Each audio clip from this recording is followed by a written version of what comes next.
Enfin, nous ne pouvons mener une politique sur la ville sans évoquer l'urbanisation. Alors, avant de laisser la parole à Mme Malaviole, je tenais à rappeler certains faits. On m'a reproché, encore une fois, de bétonner la ville. Ce que je voulais vous dire ce soir, c'est que lorsque j'étais au collège, Jean Jaurès, début 1970 environ, au nord de la piste cyclable du département, l'ancienne voie ferrée, c'était de la ville. Et après les cours, on allait s'amuser. En 2001, lorsque j'ai été maire, ces lignes étaient toutes devenues des lotissements. Les quartiers entiers ont vu le jour au cours de la période 1980-2000. Sur ce point, ma position est claire. Non à l'étalement urbain. Et oui au renouvellement urbain.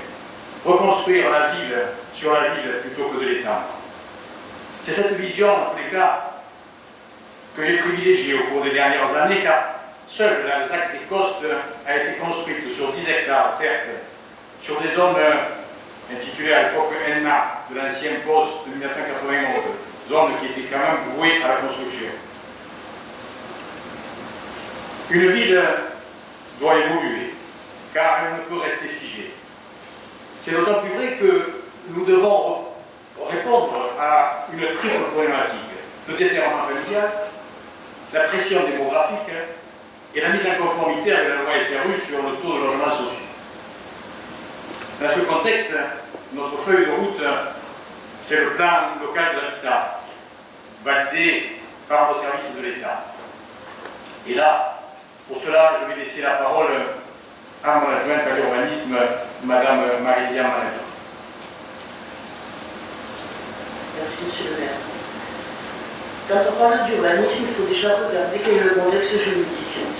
Tout ce qui régit l'urbanisme, toutes les orientations d'urbanisme d'une ville sont très complexes du fait de ce contexte juridique. Une hiérarchie des normes et des rapports de compatibilité et de conformité s'impose à nous. Il s'agit des principes généraux de l'urbanisme, la loi littorale, la loi pluie, toutes les lois qui s'y rapportent, sans oublier le PPRI, les trames vertes, les trames bleues. La liste n'est pas exhaustive, en effet. À cela s'ajoutent différentes directives, comme la directive de protection et de mise en valeur des territoires, SAGE, les programmes d'équipement, le PRADT, l'Atlas des zones inondables, les schémas personnes âgées, etc.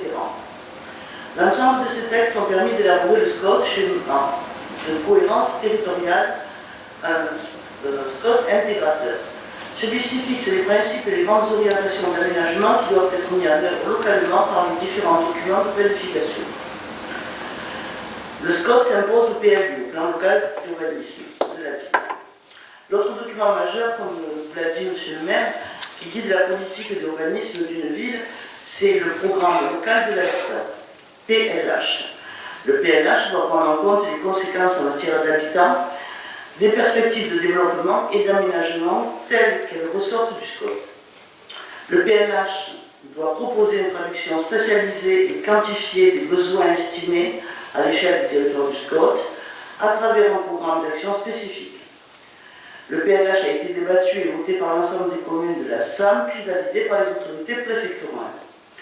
Les orientations telles que définies par ce PLH 2019-2024 établi au niveau de la SAM ont pour objectif de maintenir une croissance démographique positive dans un contexte de préservation accrue de l'environnement, de stabiliser les familles et le développement d'une offre de parcours résidentiel assemblant, d'améliorer l'effort d'une production de logements sociaux mieux adaptés aux capacités du territoire et au profit des demandeurs, tout en veillant aux équilibres sociaux dans le parc existant,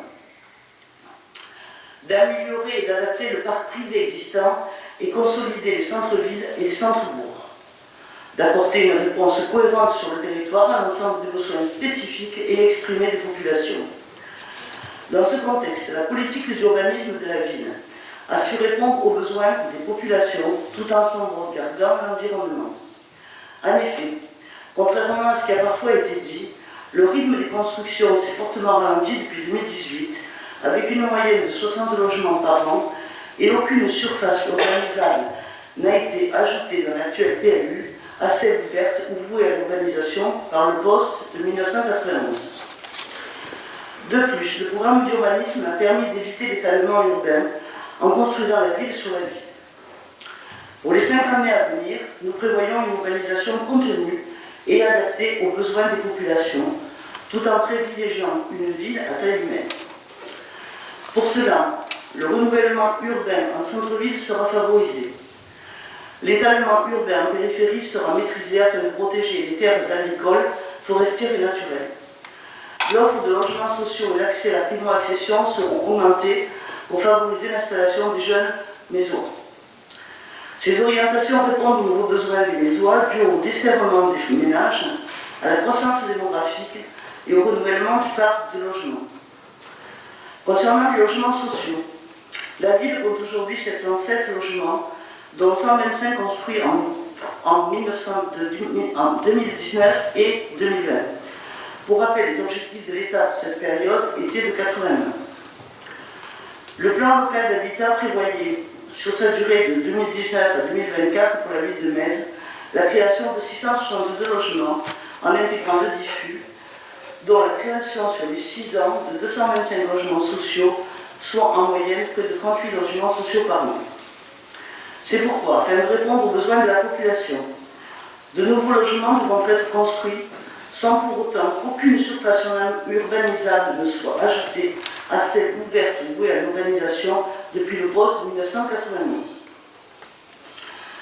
Il n'y aura donc aucune urbanisation au-delà du chemin des Sesquiers, la D 158.2, et les zones naturelles seront préservées. Sur la zone constructible, au sud du chemin des Sesquiers, ce sont 150 logements environ, dont 40% de logements sociaux, répartis avec 30% de social classique et 10% de bail réel solidaire, qui devront être construits. Par ailleurs, un certain nombre de projets sur le diffus et dans le cadre du renouvellement urbain devraient nous permettre d'atteindre nos objectifs dans un contexte de croissance démographique maîtrisé. Ces nouveaux logements pourront répondre à nos futurs besoins et obligations. Ils devront respecter les dernières mesures environnementales et s'intégrer dans un environnement urbain afin de faciliter les mobilités douces. Monsieur le maire. Bien, merci Madame Laviole.